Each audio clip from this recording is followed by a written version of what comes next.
السلام علیکم students, intermediate part 2 F A class. امید ہے آپ سب خیریت سے ہوں گے۔ اسٹوڈنٹ، ہم نے چیپٹر نمبر 3 ایجوکیشن پارٹ 2 کا شروع کیا تھا، جس میں آج کا ہمارا ٹاپک ہے تعلیمی کانفرنس 1947، یعنی 1947 میں جو سب سے پہلے تعلیمی کانفرنس ہوئی تھی، اس میں تعلیم کے کیا مقاصد بتائے گئے تھے اور تعلیم کے حوالے سے کس طرح سے ہمارے رہنماؤں نے اپنے تعلیمی فکر کا اظہار کیا تھا۔ 14 اگست 1947 کے بعد پاکستان ایک خود مختار اسلامی ریاست کے طور پر دنیا کے نقشے پر ابھرا۔ پاکستان کے قائم کرنے کا مقصد برصغیر کی تقسیم نہیں تھی، بلکہ مذہبی، معاشرتی اور تعلیمی لحاظ سے مسلمان قوم کی تشکیل تھا۔ ہم جانتے ہیں کہ قیام پاکستان سے پہلے یہ تمام علاقہ برطانوی حکومت کے ماتحت تھا۔ برطانوی حکومت کی تمام پالیسیاں ایک غلام قوم کے لیے تھیں۔ برطانوی نظام تعلیم نے ہمارے تعلیم یافتہ افراد میں احساس کمتری اس حد تک پیدا کر دی کہ انہیں انگریز حاکموں کی ہر ادا بلی معلوم ہونے لگی۔ اس نظام تعلیم نے ایک غلامانہ ذہنیت کو جنم دیا، جس سے تعلیم یافتہ مسلمان اپنی ثقافت سے دور ہونے لگے۔ بانی پاکستان قائد اعظم محمد علی جناح رحمۃ اللہ علیہ کو برطانوی نظام تعلیم میں پائی جانے والی خرابیوں کا پوری طرح سے احساس تھا۔ آپ نے 11 اکتوبر 1947 کو پاکستان میں اسلامی نظام تعلیم رائج کرنے کے لیے اپنے خیالات کا اظہار ان الفاظ میں کیا کہ پاکستان، جس کے لیے ہم پچھلے 10 سال سے کوشش کر رہے تھے، خدا کا شکر ہے ایک مسلمہ حقیقت بن گیا ہے، لیکن ایک نئی مملکت کا قیام ہی ہمارے مقاصد کے حصول کا ذریعہ ہے۔ خیال یہ تھا کہ ہم ایک ایسی مملکت کے مالک ہوں جہاں ہم اپنی روایات اور تمدن کے مطابق ترقی کر سکیں، اور جہاں اسلام کے عدل اور مساوات کے اصولوں کو آزادی سے برسر عمل لانے کا موقع حاصل ہو۔ پاکستان ایک نظریاتی مملکت ہے اور اس کا تقاضا ہے کہ اس کا نظام تعلیم بھی اس عقیدے کے پیش نظر استوار کیا جائے، یعنی پاکستان کیونکہ نظریہ اسلام پر حاصل کیا گیا تھا، لہذا اس کا نظام تعلیم بھی اسلام کے عقائد کے مطابق ہی ہونا چاہیے۔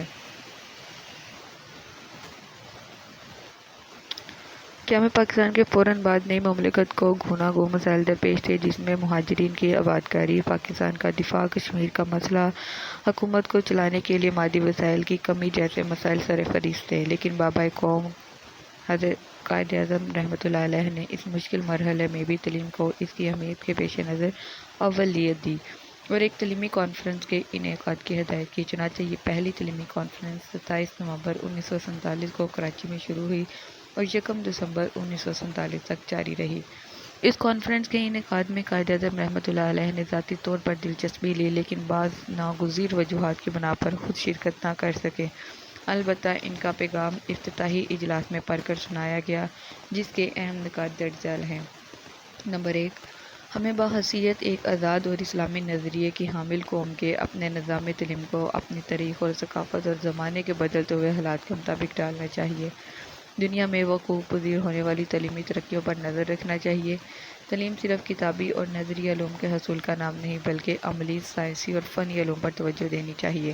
تعلیم کے ذریعے اپنی نئی نسل کے کردار کی اس انداز میں تربیت کرنا کہ ان میں عزت نفس، دیانتداری، احساس ذمہ داری، اصرار اور قربانی اور قومی خدمت کا جذبہ پیدا ہو۔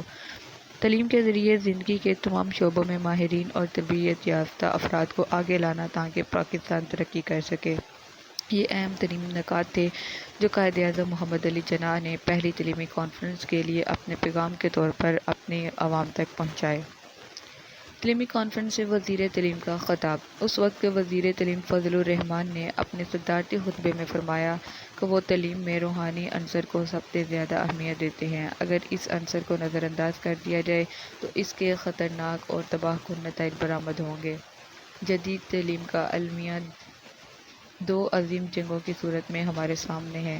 ان جنگوں اور وسیع سائنسی ایجادات نے ہمیں یہ سبق دیا ہے کہ اگر سائنسی ترقی کے ساتھ ساتھ انسانی اخلاق اور روحانیت کی ترقی کو فراموش کر دیا جائے تو نسل انسانی کی تباہی یقینی ہے، کیونکہ جنگ عظیم دوم میں، جو کہ 1939 سے شروع ہوئی اور 1945 پر اس کا اختتام ہوا، اس میں ہم نے دیکھا کہ امریکہ نے جاپان پر 2 ایٹمی حملے کیے اور ان کا کتنا تباہ کن جو ایک نتیجہ تھا وہ ہمارے سامنے آیا کہ جاپان کے وہ 2 علاقے، 2 شہر ہیروشیما اور ناگاساکی مکمل طور پر تباہ ہو گئے اور ابھی تک وہاں پر ان ایٹمی دھماکوں کے اثرات ہیں کہ وہاں پر انسانی زندگی جو ہے وہ نارمل طور پر شروع نہیں ہو سکی۔ لہذا اسی کی طرف اشارہ کرتے ہوئے وزیر تعلیم فضل الرحمان نے کہا کہ اگر ہم نے سائنسی ایجادات کرنی ہے تو ساتھ میں ہمیں انسانی اخلاق اور روحانیت کی ترقی بھی کرنی ہوگی، کیونکہ اگر ہم صرف سائنسی ایجادات کریں گے، انسانی اخلاق اور روحانیت کی طرف توجہ نہیں دیں گے، تو پھر یہی تباہی جو ہے یہ یقینی بنتی جائے گی۔ جمہوریت اور شہریت کی تربیت کے سلسلے میں آپ نے فرمایا کہ شہری کے لیے اپنے حقوق اور فرائض کا جاننا بہت ضروری ہے۔ کسی ایسے شخص کو ووٹ کے استعمال کا حق دینا جسے شہری کے حقوق اور فرائض کا علم نہ ہو، ایسے ہی ہے جیسے بچے کے ہاتھ میں بارود دے دیا جائے۔ ووٹ کا غلط استعمال بدعنوانی اور سیاسی عدم استحکام کو جنم دیتا ہے۔ تعلیم کے لیے ضروری ہے کہ وہ جمہوریت کے چلانے کے لیے لوگوں میں احتساب کی قوت پیدا کرے، یعنی ووٹ ایک ایسا ہتھیار ہوتا ہے ایک شہری کے پاس جس کے ذریعے سے وہ اپنے لیے غلط اور صحیح کا انتخاب کر سکتا ہے۔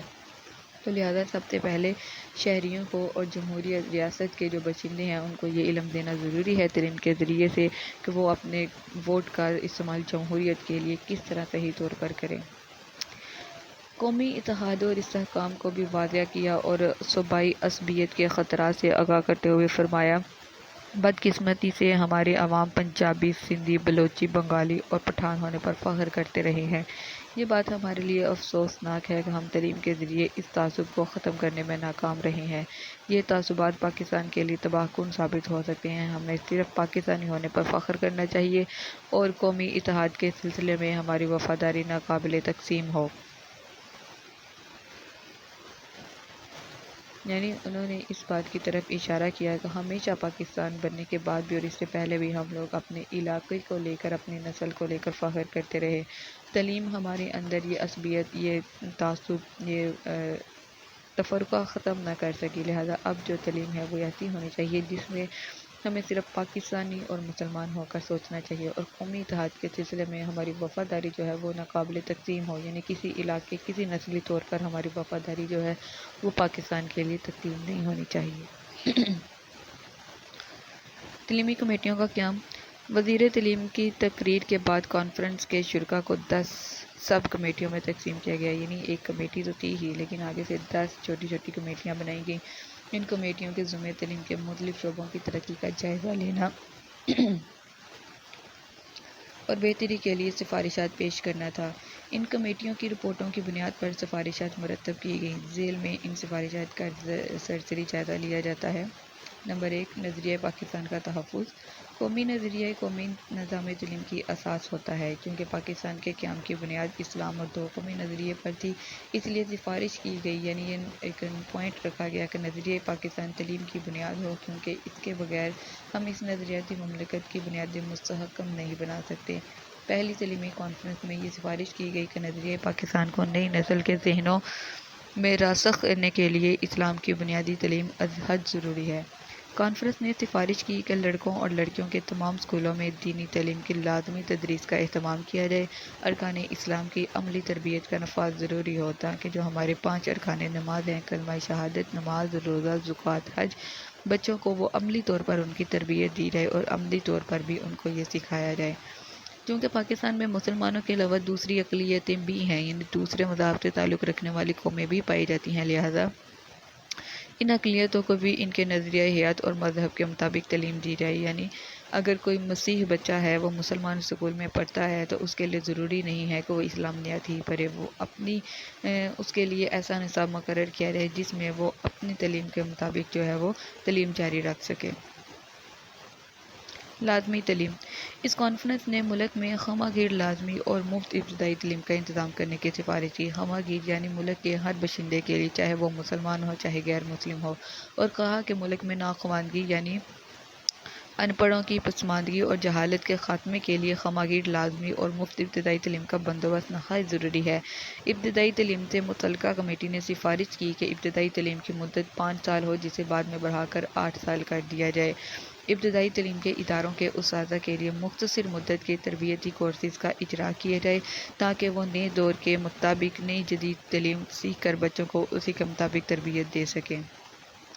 تعلیمی بالغاں پاکستان میں آبادی کا ایک بہت بڑا حصہ ایسے بالغ یعنی نوجوان افراد پر مشتمل ہے جو لکھنا پڑھنا نہیں جانتے۔ ایسے ناخواندہ افراد یعنی ان پڑھ افراد ملک کی مجموعی ترقی میں بہت بڑی رکاوٹ ہیں۔ ملک سے مکمل طور پر جہالت اور ناخواندگی کا خاتمہ کرنے کے لیے تعلیمی بالغاں کے مختلف پروگرام شروع کرنے کی سفارش کی گئی، یعنی جن کی عمر ابتدائی تعلیم حاصل کرنے کی اب نہیں رہی، جو 17-18 سال کے ہو گئے ہیں لیکن پڑھنا لکھنا نہیں جانتے، ان کے لیے چھوٹے چھوٹے ایسے کورسز کا آغاز کیا جائے جس میں وہ اپنی پڑھائی کو جاری رکھ سکیں۔ شہریت کی تربیت پاکستان ایک جمہوری ملک ہے۔ حقوق اور فرائض سے آگاہی جمہوریت شہریت کی تربیت پاکستان ایک جمہوری ملک ہے۔ حقوق اور فرائض سے آگاہی جمہوریت کی بنیاد ہے۔ تعلیمی کانفرنس میں سفارش کی گئی کہ بچوں میں نظم و ضبط، دیانتداری، حب الوطنی، احساس ذمہ داری اور معاشرتی خدمت کا جذبہ پیدا کرنے کے لیے انہیں شہریت کی تعلیم دی جائے۔ ذریعہ تعلیم پہلی تعلیمی کانفرنس میں سفارش کی گئی کہ صوبوں میں پرائمری سطح تک ذریعہ تعلیم صوبائی زبانیں ہو سکتی ہیں، لیکن پورے ملک میں اردو کو قومی زبان کی حیثیت سے لازمی مضمون کے طور پر پڑھایا جائے۔ مڈل اور ہائی اسکول میں اردو ذریعہ تعلیم ہو۔ اعلیٰ تعلیم میں انگریزی کو ناگزیر برائی کے طور پر کچھ عرصہ جاری رکھنے کی سفارش کی گئی۔ یعنی ذریعہ تعلیم کچھ عرصے تک یعنی پرائمری سطح تک 5ویں تک یا 8ویں تک بچوں کو جو ہے ان کے صوبائی زبان میں جو زبان وہ اپنے علاقے کی جانتے ہیں اس میں دی جائے، لیکن ساتھ میں اردو کو ایک لازمی مضمون کے طور پر شامل کیا جائے۔ اس کے علاوہ مڈل اور ہائی سطح میں ذریعہ تعلیم اردو ہو۔ اعلیٰ تعلیم میں انگریزی کو کسی حد تک جو ہے ایک ناگزیر برائی کے طور پر یعنی ایک مائنر سبجیکٹ کے طور پر جو ہے وہ جاری رکھنے کی سفارش کی گئی۔ انگریزی کا مقام کانفرنس نے ایک اہم سفارش یہ کی کہ انگریزی کو آہستہ آہستہ بطور ذریعہ تعلیم ختم کر دیا جائے اور اعلیٰ تعلیم بھی قومی زبان یعنی اردو میں دی جائے۔ تعلیم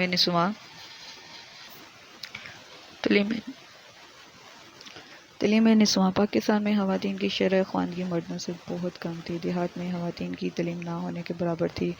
کانفرنس میں تعلیم نسواں کو خاص اہمیت دی گئی اور اس مسئلے کے حل کے لیے ایک کمیٹی تشکیل دی گئی۔ کمیٹی نے سفارش کی کہ لڑکیوں کے لیے زیادہ سے زیادہ تعلیمی ادارے قائم کیے جائیں۔ ابتدائی مدارس میں لڑکوں اور لڑکیوں کو اکٹھی تعلیم دی جائے، لیکن اسکول اور کالج کی سطح پر ان کی تعلیم کا الگ الگ انتظام کیا جائے۔ خواتین اساتذہ کی تربیت کا انتظام کیا جائے۔ اس کے علاوہ خواتین کے لیے الگ میڈیکل کالجز قائم کیے جائیں۔ سائنسی اور فنی تعلیم 1947 کی تعلیمی کانفرنس میں سائنسی اور فنی تعلیم پر خصوصی توجہ دینے کی سفارش کی گئی اور یہ طے پایا کہ ایک سائنٹیفک انڈسٹریل ریسرچ کونسل کا قیام عمل میں لایا جائے تاکہ وہ ملک میں سائنسی اور فنی تعلیم کے مقاصد طے کرے اور بہتری کے لیے سفارشات پیش کرے۔ اساتذہ کی تربیت تعلیمی کانفرنس میں تربیت اساتذہ کے سلسلے میں سفارش کی گئی کہ ابتدائی تعلیم کے لیے جتنے اساتذہ کی ضرورت ہے اس کا اندازہ لگایا جائے اور ان کی تربیت کا بندوبست کیا جائے۔ اساتذہ کے تنخواہوں پر نظر ثانی کی جائے اور اچھی کارکردگی دکھانے والے اساتذہ کو انعامات دیے جائیں۔ نیز پاکستان اکیڈمی کے نام سے تربیت اساتذہ کے لیے ایک قومی ادارے کا قیام عمل میں لایا جائے۔ 1947 کی تعلیمی کانفرنس ایک مکمل تعلیمی پالیسی تو نہ دے سکی، لیکن آئندہ کے لیے یہ طے ہو گیا کہ ملکی نظام میں تعلیم کی بنیاد اسلامی نظریہ حیات پر ہی رکھی جا سکتی ہے۔ تعلیمی کانفرنس کی سفارشات پر عمل درآمد کے لیے 1951 میں 6 سالہ منصوبہ بنایا گیا۔ نئے تعلیمی ادارے کھولنے اور تعلیمی ترقی کے نئے پروگراموں کے لیے تعلیمی اخراجات کا جو اندازہ لگایا گیا، ملکی وسائل ان اخراجات کے متحمل نہیں تھے، اس لیے اس منصوبے پر مکمل طور پر عمل درآمد نہ ہو سکا۔ یعنی ملکی اخراجات جو ہیں اس وقت کیونکہ پاکستان میں ابھی بہت ساری مشکلات تھیں، بجٹ بہت کم تھا، لہٰذا اس لیے ان سفارشات پر مکمل طور پر عمل نہ کیا جا سکا۔ اب دیکھتے ہیں کہ قومی تعلیمی کمیشن 1959 کی تعلیمی سفارشات۔ اکتوبر 1958 میں فوجی انقلاب کے بعد یعنی جب مارشل لا ایوب خان نے لگا دیا، اس نے تعلیمی میں اصلاحات کے لیے تعلیمی کمیشن قائم کیا۔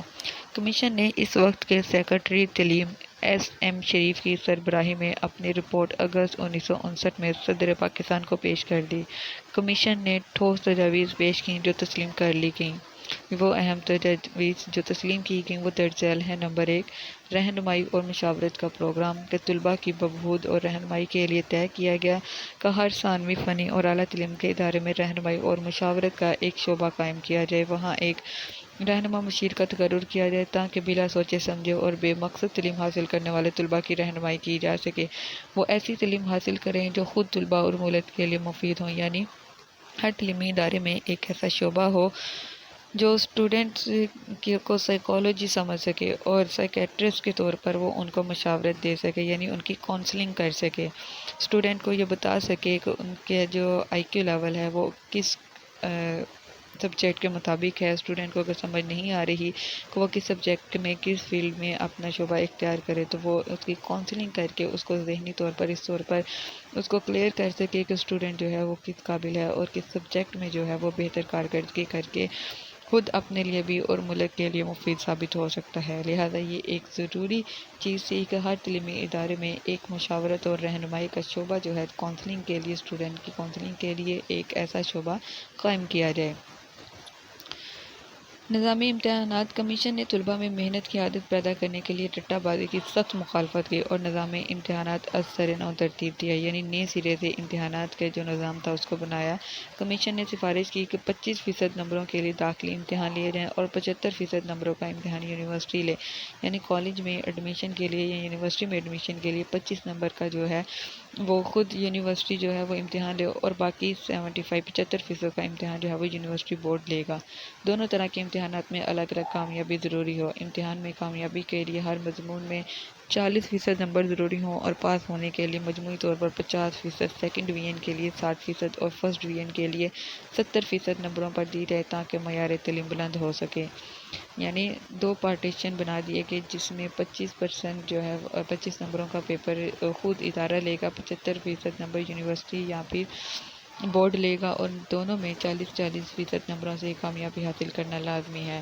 انفیکٹ ہر مضمون میں 40% نمبر کے لیے کامیابی کے لیے لازمی ہوگا، اس کے بعد 50% کے لیے مجموعی طور پر کامیابی، سیکنڈ ڈویژن کے لیے 60%، فرسٹ ڈویژن کے لیے 70% نمبر لینا ضروری ہوں گے۔ ڈگری پروگرام کمیشن کی سفارش پر بی اے کے ڈگری پروگرام کا دورانیہ 2 سال سے بڑھا کر 3 سال کر دیا گیا، مگر اساتذہ، طلباء اور ان کے والدین کی طرف سے شدید رد عمل سامنے آیا، جس کے نتیجے میں ڈگری کا دورانیہ پھر 2 سال کر دیا گیا۔ ذریعہ تعلیم کمیشن نے قومی زبان اردو کے بارے میں سفارش کی کہ یہ تمام صوبوں میں بولی اور سمجھی جاتی ہے، اس کی فنی کمزوریاں دور کر کے اس کے ذخیرہ الفاظ کو وسعت دی جائے اور تیسری سے 12ویں جماعت تک لازمی کے طور پر مضمون میں پڑھائی جائے۔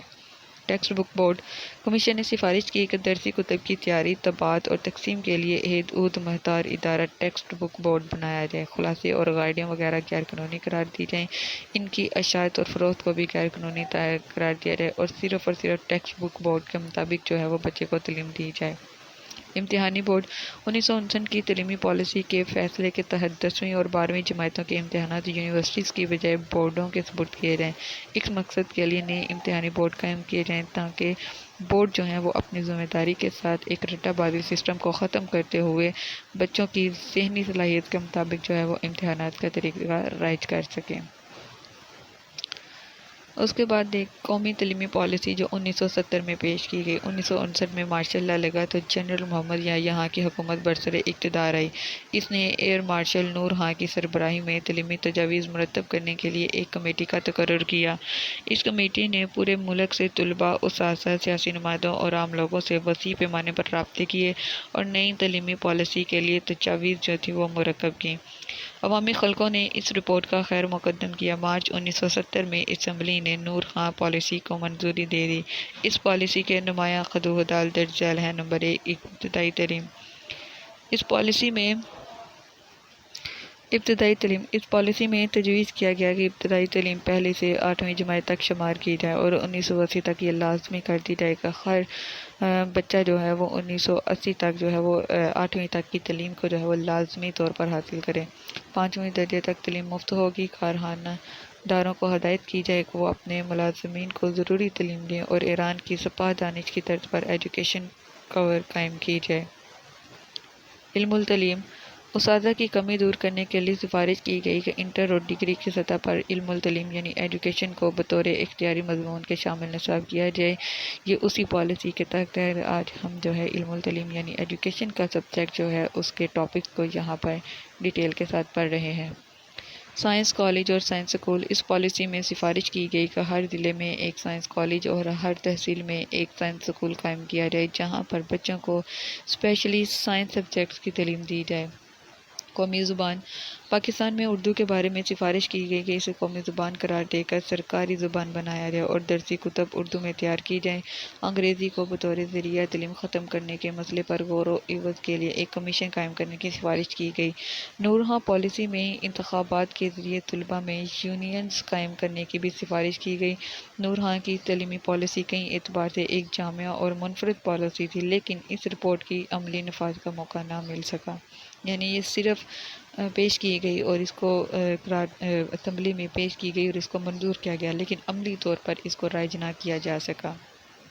اس کے بعد قومی تعلیمی پالیسی 1972 سے لے کر 1980 تک کی۔ دسمبر 1971 میں مشرقی پاکستان یعنی بنگلہ دیش کی علیحدگی کے بعد پیپلز پارٹی کی حکومت برسر اقتدار آئی اور ذوالفقار علی بھٹو نے اس پالیسی کا اعلان کیا۔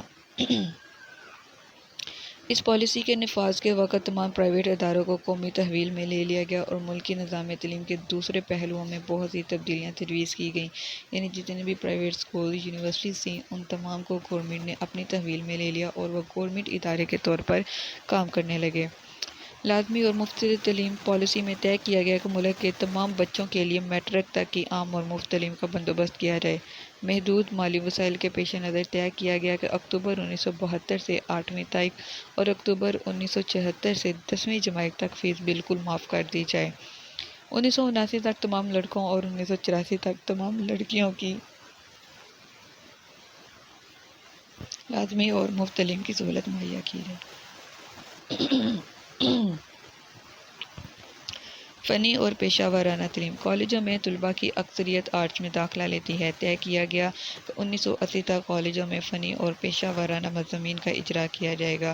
پیشوں کے متعلق مضامین میں 40%، سائنسی مضامین میں 30% اور باقی 30% طلباء کو آرٹس میں داخل کیا جائے گا۔ جن کالجز میں سائنسی مضامین نہیں پڑھائے جا رہے وہاں سائنس کا اجرا کیا جائے گا۔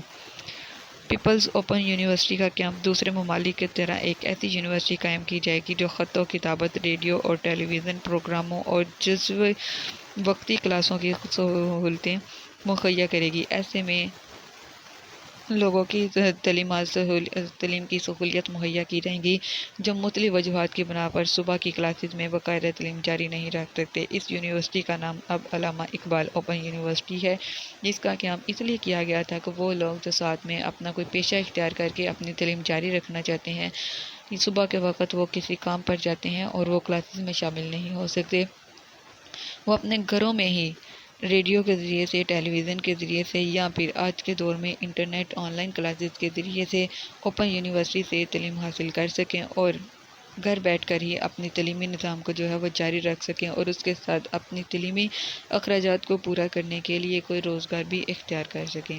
اس یونیورسٹی کو آج کے دور میں علامہ اقبال اوپن یونیورسٹی کے نام سے جانا جاتا ہے۔ اس کے بعد ایک اور سفارش پیش کی گئی جس کو نیشنل بک فاؤنڈیشن کے نام سے جانا گیا۔ کتب کا ایک ادارہ نیشنل بک فاؤنڈیشن قائم کیا جائے گا جو کتابوں کی تصنیف اور تالیف اور ترجمہ اور اشاعت کا ذمہ دار ہوگا اور پاکستان پرنٹنگ کارپوریشن کو اس ادارے کا حصہ بنا دیا جائے گا، یعنی ایسا ادارہ جو کتابیں لکھ کر دیتے ہیں ان کی تصنیف اور تالیف کرے گا، ان کا ترجمہ کرے گا اور ان کو پبلش کرنے کا ذمہ دار بھی ہوگا۔ امتحانات۔ پہلی جماعت سے 5ویں تک سالانہ ترقی سال بھر کی کارکردگی کی بنیاد پر بغیر امتحان دینے کا فیصلہ کیا گیا۔ 5ویں سے 9ویں جماعت تک سالانہ ترقی کا دار و مدار سال بھر کی کارکردگی اور سالہ امتحان پر رکھا گیا۔ 10ویں اور 12ویں کے امتحانات بورڈ کے ذریعے کروانے کا نظام برقرار رکھا گیا۔ تعلیمی اداروں کو قومی تحویل میں لینا۔ اس پالیسی کے تحت 1 ستمبر 1972 سے ملک کے تمام پرائیویٹ کالج اور 1 اکتوبر 1974 سے تمام پرائیویٹ اسکول قومی تحویل میں لے لیے گئے۔ ان اداروں کے اساتذہ کو سرکاری اداروں کے برابر تنخواہ اور دوسری مراعات دی گئیں۔ یہ بھی طے کیا گیا کہ نجی اداروں کے مالکان کو کوئی معاوضہ نہ دیا جائے گا۔ فوجی تربیت۔ طلباء کو ملکی دفاع کا اہل بنانے کے لیے فوجی تربیت لازمی کر دی گئی۔ اس مقصد کے لیے طلباء کو مفت یونیفارم اور آئندہ کلاسز میں داخلے میں اضافی نمبروں کی سفارش کی گئی۔ طالبات کے لیے بھی یہ تربیت لازمی ہوگی تاکہ ہر طلباء جو ہے وہ فزیکل طور پر ملک میں اپنی خدمات سر انجام ہونے پر اگر کوئی جنگی حالات ہوتے بھی ہیں تو ہر اسٹوڈنٹ اپنا اس میں بہترین کردار ادا کر سکتا ہے۔